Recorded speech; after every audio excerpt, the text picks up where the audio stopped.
അസ്സലാമു അലൈക്കും. അൽഹംദുലില്ലാ. പ്രിയപ്പെട്ടവരെ, ഇന്ന് ഞാൻ പറയുന്നത് എനിക്ക് വളരെയേറെ ഉപകാരപ്പെട്ടിട്ടുള്ള ഒരു ദിക്റിനെ കുറിച്ചിട്ടാണ്. എന്ത് ടെൻഷൻ വന്നാലും എന്ത് ബുദ്ധിമുട്ട് വന്നാലും എപ്പോഴും ചൊല്ലുന്ന ഒരു ദിക്റ്.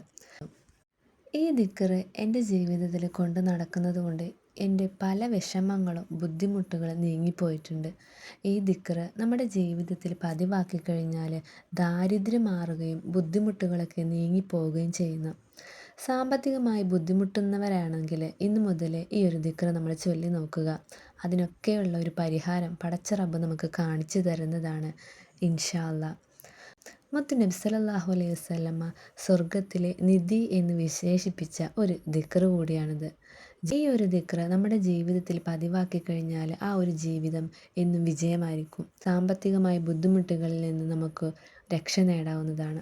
പണത്തിൻ്റെ ഒരു ബുദ്ധിമുട്ട് നമ്മൾ അനുഭവിക്കേണ്ടി വരില്ല. ജീവിതത്തിൽ ബർക്കത്തുണ്ടാവുകയും ദാരിദ്ര്യം മാറുകയും ഒക്കെ എല്ലാത്തിനുള്ളൊരു പരിഹാര മാർഗമാണ് ഈ ഒരു ദിക്റ് എന്ന് പറയുന്നത്. ഏതാണ് ആ ദിക്റ്?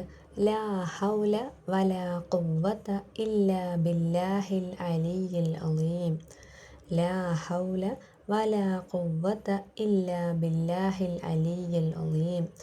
ഈ ഒരു ദിക്റ് വളരെ ചുരുങ്ങിയ സമയം കൊണ്ട് നമുക്ക് ചൊല്ലിത്തീർക്കാവുന്നതാണ്. 313 തവണ നമ്മൾ ഈ ഒരു ദിക്റ് ദിവസവും ചൊല്ലി നോക്കുക. ഇൻഷാ അല്ലാഹ് നമ്മുടെ പ്രയാസങ്ങളായാലും നമ്മുടെ ബുദ്ധിമുട്ടുകളായാലും എല്ലാം തന്നെ വളരെ പെട്ടെന്ന് നമ്മുടെ ജീവിതത്തിൽ നിന്ന് നീങ്ങിപ്പോകുന്നതാണ്. അതുപോലെ തന്നെ നമ്മുടെ ജീവിതത്തിൽ നല്ല ഐശ്വര്യം ഉണ്ടാവാനും ബർക്കത്ത് ഉണ്ടാവാനും ഒക്കെ ഈ ഒരു ദിക്റ് കൊണ്ട് നമുക്ക് സാധിക്കുന്നതാണ്. ഈ ഒരു അറിവിനെ നിങ്ങൾക്ക് ഉപകാരപ്പെട്ടിട്ടുണ്ടെങ്കിൽ മറ്റുള്ളവരിലേക്ക് ഷെയർ ചെയ്യുക. ഇതുപോലുള്ള നല്ല നല്ല അറിവുമായി അടുത്ത വീഡിയോയിൽ വരുന്നതാണ്. അസ്സലാമു അലൈക്കും.